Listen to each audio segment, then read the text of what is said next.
fil-isem tal-Missier u tal-Iben u tal-Ispirtu Santu, il-grazzja ta' Sidna Ġesu Kristu l-imħabba ta' Alla u l-għaqda fl-Ispirtu Santu tkun ma'kom il-koll. Sejrin nofru dan is-sagrifiċċju tal-Quddisa għar-Ruħ Marija Assunta, Nikolas u Manuel Kassar. Llum il-Knisja eżies tagħmel it-tifkira tal-martirju tal-Isqof Sant Ignazju ta' Antiochia. U propju anke llum minħabba din il-festa kif tafu il-Patriarka ta' Ġerusalemm u anke l-Papa reġa' fakkarna l-ħadd li għadda. Illum għall-Knisja mhux biss għall-insara imma l-knejjes kollha fid-dinja jew aħjar il-bnedmin ta' rieda tajba huma mistiedna biex tkun għalina ġurnata ta' sawm u talb għal paċi. Għalhekk inħeġġiġkom biex ejjew flimkien nitolbu għal paċi partikolarment fl-art imqazza u l-Ukranja. Tant popli qegħdin imutu mingħajr ħtieġa. Fil-waqt li narfu n-nuqqasijiet tagħna ejjew nitolbu maħfra għal ħtietna.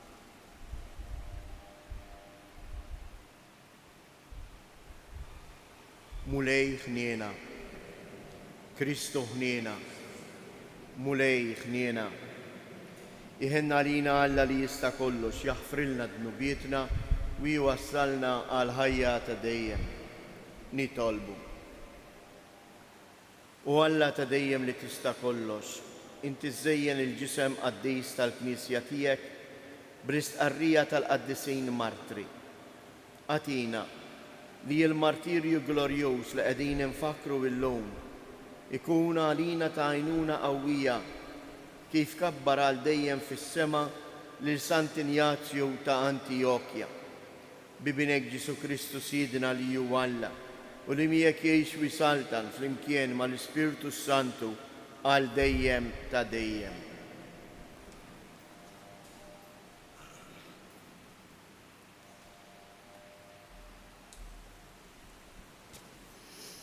Qari mill-Littra ta' San Pawlu Apostlu lir-Rumani.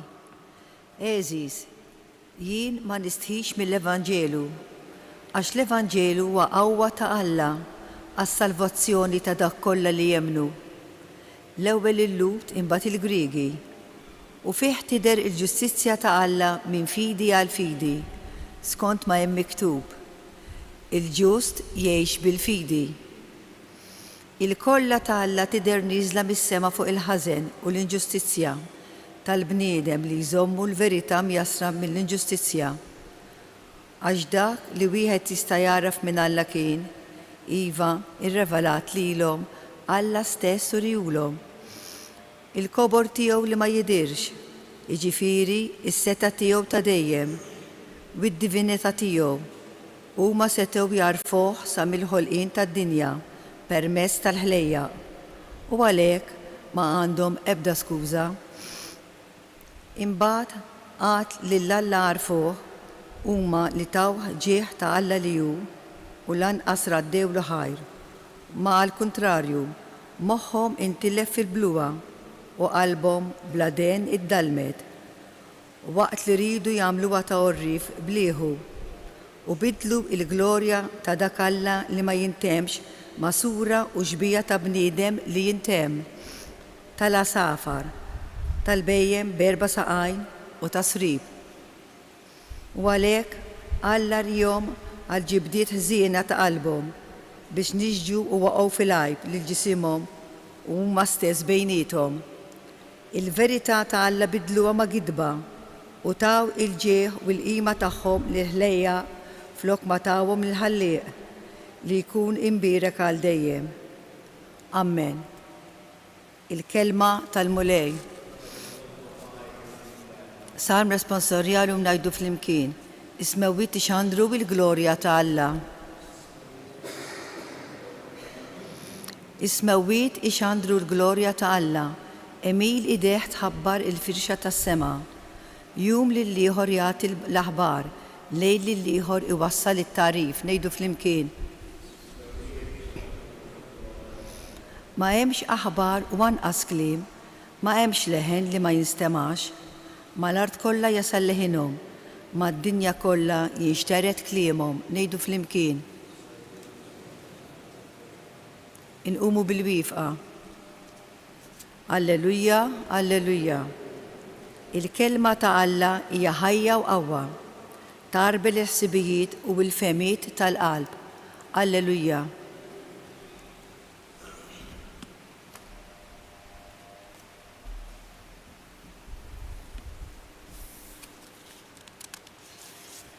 Il-mulej ma'kum. Qari mill-Evanġelju skont San Luqa. F'dak iż-żmien waqt li Ġesu kien qiegħed jitkellem, wieħed Fariżew stiednu għandu għall-ikel. Daħal għandu u qagħad bil-qiegħda. Imma l-Fariżew staġeb meta ra li qabel xejn ma nħasilx skont ir-rit ta' qabel l-ikel. U l-mulej qallu: u issa intom il-Fariżej, intom tnatfu it-tazza u l-plat minn barra, iżda minn ġewwa intom mimlijin bis-serq u l-ħażen. Kemm intom bla moħħ. Min għamel in-naħħa ta' barra ma għamilx ukoll in-naħħa ta' ġewwa. Mela għatu karità minn dak li hemm ġewwa u taraw kif kollox ikunilkom nadif. Il-kelma tal-mulej.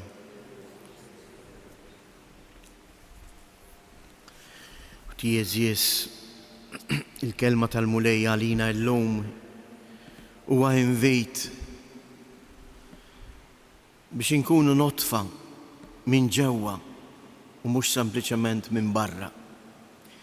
Jew aħjar biex dak kollu li jiena nagħmel ikun frott l-imħabba li hemm fil-qalb tiegħi u mhux nagħmel il-ħwejjeġ għal għajnejn in-nies. Id-deċiżjoni l-għażla jekk nagħmilx din jew l-oħra mhijiex fuq jekk x'se jgħidu fuqi in-nies, imma għalfejn qed nagħmilha. X'inhu dak li qiegħed jimbuttani? L-imħabba? Jekk hemm l-imħabba allura iva. Imma jekk qalbek mhix mimlija bil-paċi bl-imħabba, tagħmilix għax se tiswa ta' dannu, ta' ħsara. Jekk illum kif qedtilkom fil-bidu tal-Qudiesa Eżies, aħna mħeġġin il-kol kemm aħna biex illum matul din il-ġurnata nagħmlu ġesti ta' sawm, astinenza u sagrifiċċji. Bħala talba ħerqana lill-Alla għal paċi, partikolarment fl-art imqazza. Propju l-bieraħ irċevejt messaġġ minn Soru Maltija ilha snin kbar omora taħdem mal-ifqar propju ġewwa Gaza. Kemm tfal sabu l-edukazzjoni tagħhom, l-għajnuna tagħhom permezz ta' din is-sor. U hija stess qaltilna Gaza ġiet ibbombardata ħafna u tistqar li kemm hi 140 familja u dawn huma kollha insara Eżies. Flimkien mal-kappillan tal-parroċċa ta' Gaza kif ukoll ma' numru ma' sorjiet, il-ftit sorjiet ukoll ta' Mater Teresa li qegħdin jieħdu ħsieb madwar 60 tifel u tifla ma jistgħux joħorġu u kważi ċerti li sejrin imutu ibbombardjati. Ejjew nitolbu għal paċi Eżies. Mhux sempliċement naraw l-aħbarijiet, sempliċement nikkurjużitaw, nkun kurjuż biex inkun naf x'ġara. Imma jew npoġġi lilna nfusna u nistaqsu imma jien x'qiegħed nagħmel għall-paċi? X'nista' nagħmel? In-Nisrani għandu arma qawwija għażiż, l-arma tat-talb. Jew għalhekk nitolbu, jew għalhekk mill-ġdid naqbdu l-kuruna tar-rożarju f'idejna u nitolbu għal paċi fid-dinja. Tħares fejn tħares ħalli fġliet ma tarax, ħalli f'imwiet ta' nies innoċenti ma nisimgħux. Ejjew nitolbu għalihom. Ejjew aħna stess nagħmlu l-armata tal-paċi, l-armata tat-talb. U għalhekk inħeġġiġkom biex il-lejla,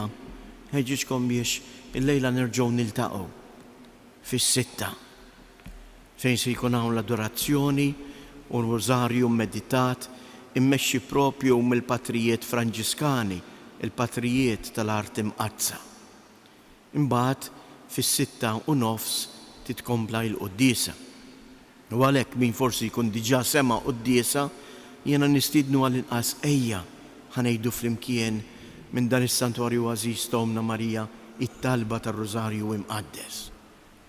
Mhix ħadd għad-dinja lanqas għax nisimgħu quddiesa oħra. U għalhekk inħeġġiġkom biex intom stess dalgħodu matul dan il-jum inkunu strumenti tal-paċi billi nistiednu il-oħrajn jitolbu għal paċi matul dan il-jum li l-Papa qed isejħilna nagħmlu flimkien.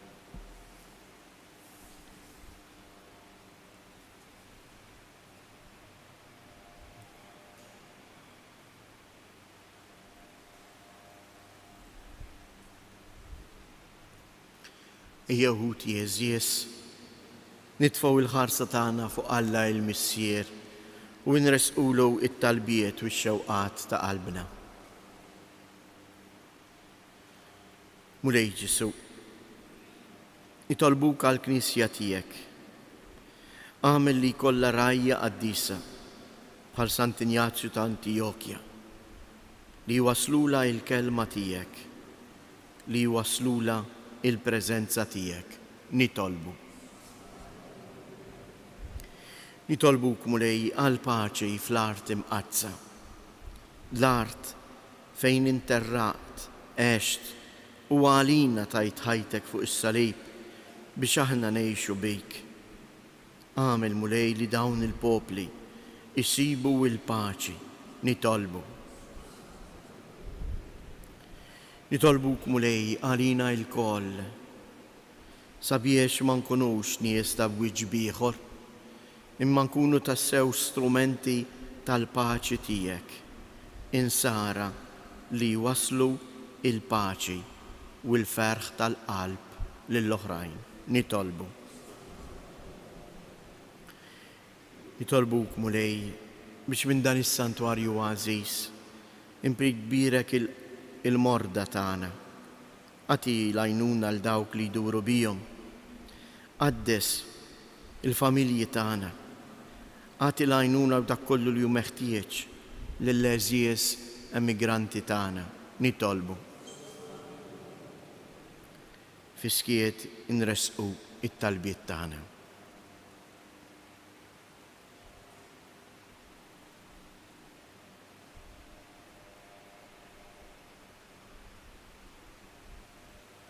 Ilqa' Missier Qaddiż dawn it-talbiet li aħna b'fiduċja qegħdin impoġġu fih ħdanek. Kun int li tenna u turina l-preżenza tiegħek imqawwijin mill-Ispirtu. Għamel minna tassew strumenti tal-paċi tiegħek. Int li tgħix wis-saltan għal dejjem ta' dejjem.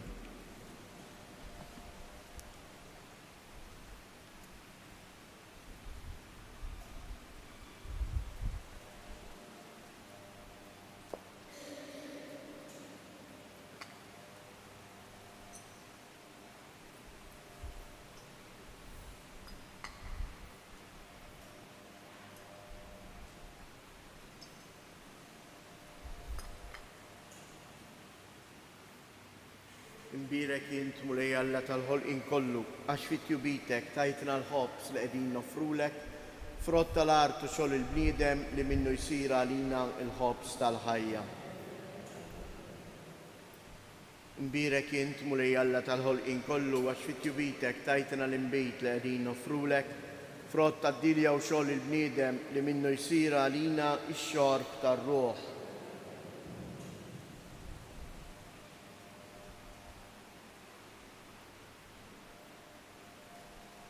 Itolbu ħuti biex dan is-sagrifiċċju tiegħi u tagħkom ikun joġob lil Alla l-Missier li jista' kollox.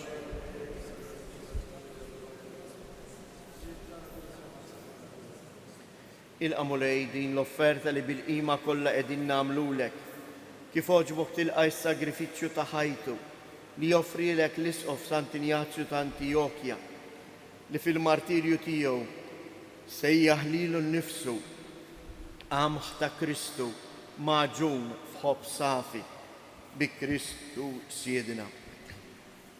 Il-mulej ma'kom, nerfu lubna il-fuq, nizzoħajr lil-mulej Alla tagħna. Sewwa u xira tassew mulej missier għaddejs. Alla tassew ta' dejjem li tista' kollox. Tajjeb u taġid għas-salvazzjoni tagħna li dejjem u kullimkien inroddulek ħajr. Għaliex Sant'Injazju ħajl martirju għall-istqarrija ta' ismek u bħal Kristu b'demmu jagħti xhieda tal-emejjel tiegħek tal-għaġeb meta turi l-qawwa tiegħek fl-aqwa tagħha sewwa sew fejn hemm id-dajjef u ssaħħaħ lil min huwa nieqes mill-ħila biex ikun jista' jixet għalik bi Kristu Siedna. Għalhekk flimkien mal-qawwiet tas-sema qatt ma nifqu nfaħruk fuq l-art u bla qiegħda intennu lill-kobor tiegħek għaddejs, għaddejs, għaddejs. Mulej Alla tal-eżerċti, smewwitu l-art mimlija bil-glorja tiegħek u sanna fl-ora ta' smewwiet. Imbirek minn ġej fisem il-mulej u sanna fil-oli ta' smewwiet.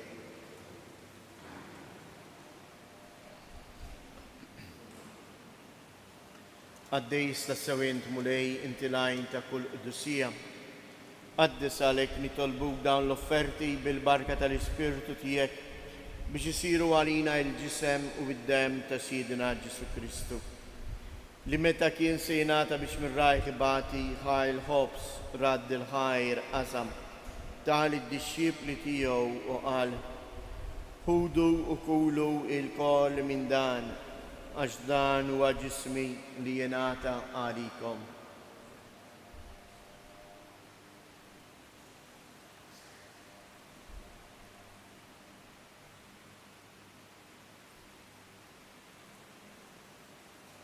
Ekku kol wara l-ikla bħal-kalċi reġa' radd il-ħajr tal id-disċipli tiegħu u qal: ħudu u xorbu minnu il-kol għax dan huwa l-kalċ ta' demmi tal-patt il-ġdejd li jibqa' dejjem, id-dem li jxirret għalikom u għall-bnedmin kollha għall-maħfra tad-dnubiet. Għamlu dan tifkira tiegħek.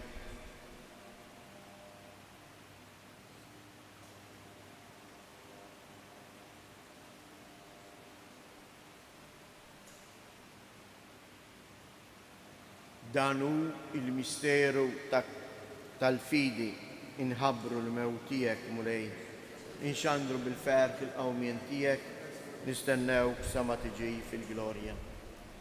Għalhekk aħna nagħmlu dan tifkira tal-mewt u l-qawmien ta' Siedna Ġesu Kristu, nofrulek mulej il-ħobs tal-ħajja u l-kalċ tas-salvazzjoni u nroddulek ħajr għaliex għoġbok tilqana hawn quddiemek biex naqduk.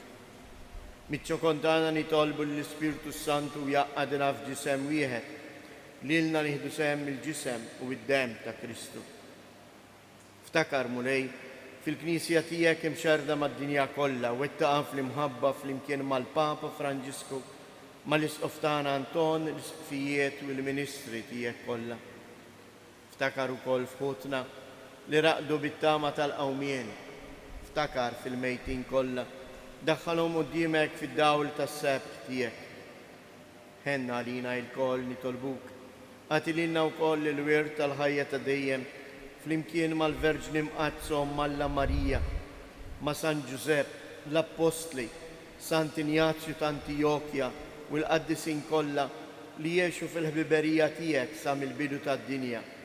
Għamel li magħhom infaħruk u nsebħuk Ġesu Kristu ibnek.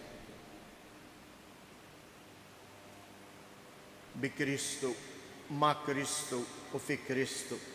Jingħata lilek għal-amsir li tista' kollox, flimkien mal-Ispirtu Santu, kull ġieħ u glorja għal dejjem ta' dejjem.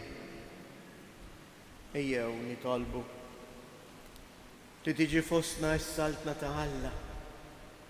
Is-saltna ta' Alla hija saltna ta' paċi u sliem. U għalhekk ngħidu flimkien, missierna li inti fis-smawiet jitqaddes ismek, tiġi saltnatek, ikun li tritien kif is-sema hekk fl-art. Ħobżna ta' kuljum matina llum, aħfrilna dnubietna bħalma naħfru lil min ħati jarina u la ddaħħalniex fit-tiġrib iżda eħlisna mid-deni. Eħlisna nitolbuk mulej minn kull deni. Atina fit-tieba u bil-ħnina tiegħek il-paċi fi żmienna biex inkunu ħielsa dejjem midnub imħarsa minn kull inkwiet. Aħna u nistennew u nittamaw ilejna u l-miġja tas-Salvatur tagħna Ġesu Kristu. Mulej Ġesu Kristu li jgħid lill-apostli tiegħek inħallilkom isliem nagħtikom isliem tiegħi la tħares lejn dnubietna, iżda ħares lejn il-fidi tal-Knisja tiegħek. Għatija isliem u laqda li jint trid fija, jint li tgħix wis-saltan għal dejjem ta' dejjem. Il-paċi tal-mulej tkun dejjem magħkom. Nagħtu l-paċi lil xulxin.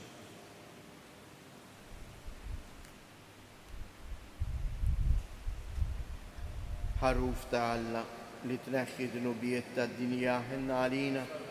Ħaruf ta' Alla li tneħħi dnubiet tad-dinja ħenna għalina. Ħaruf ta' Alla li tneħħi dnubiet tad-dinja għatina il-paċi.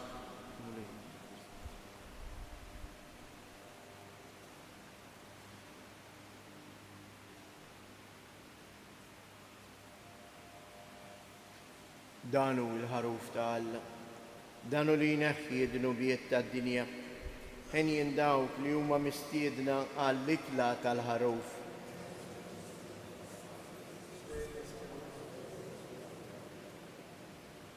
Ġisem ta' Kristi.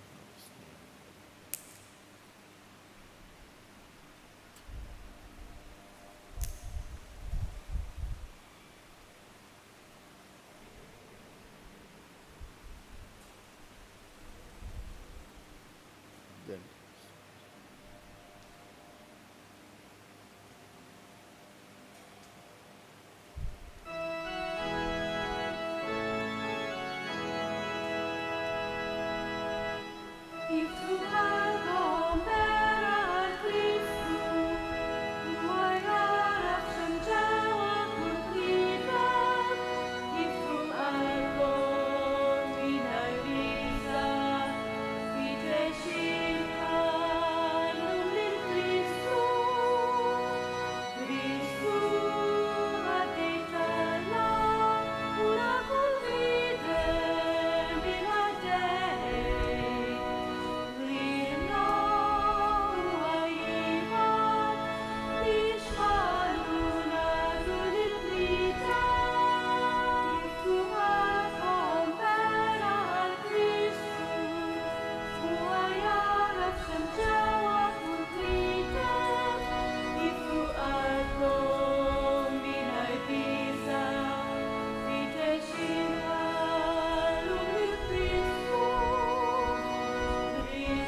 nitolbu.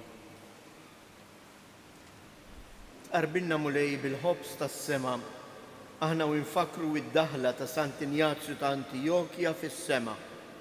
Qawwina b'dan il-ħobs biex jagħmilna insara tas-sew fl-isem u fil-emil bi Kristus Jiedna.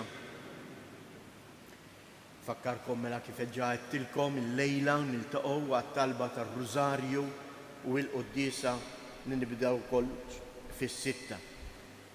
Dejn huwa qed nagħmluh faqda sħiħa mal-insara u l-bnedmin ta' rida tajba fid-dinja kollha. L-lum għalhekk huwa jum ta' talb għal paċi fl-art imqazza. Nofru għalhekk dawn it-tliet avamarijiet ukoll lill-Omna Marija, nitolbuha tidħol għalina s-Sultana tal-Paċi. Sliema lik Marija bil-grazzja mimlija l-mulej miegħek, imbierka inti fost in-nisa, imbierek il-frott tal-ġuf tiegħek Ġesu. Sliema lik Marija bil-grazzja mimlija l-mulej miegħek, imbierka inti fost in-nisa, imbierek il-frott tal-ġuf tiegħek Ġesu. Sliema lik Marija bil-grazzja mimlija l-mulej miegħek, imbierka inti fost in-nisa, imbierek il-frott tal-ġuf tiegħek Ġesu. Madonna ta' Pinu, Sultana tal-familja, ħarstek fuqna dejjem żomm.